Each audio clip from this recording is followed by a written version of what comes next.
All right, it was not that hard, right? So we're going to correct it together now.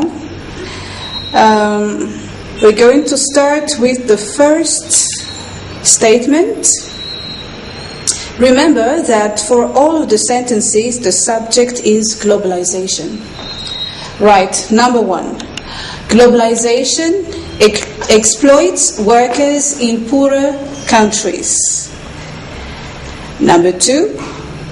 Globalization widens the gap between rich and poor.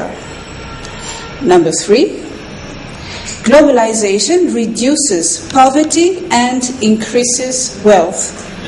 And number four, globalization promotes global understanding and tolerance.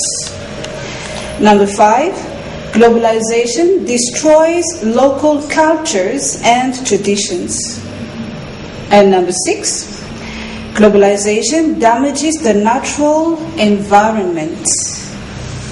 And seven, globalization improves the quality of manufacturing industry, leading to more jobs and better pay. And eight, it creates competition and increases the choice of goods and services. And nine, globalization encourages better standards for the environment, literacy, health, and working conditions. And the last statement, globalization gives multinational companies too much power. So that's it. I will see you tomorrow for another day's work. Goodbye.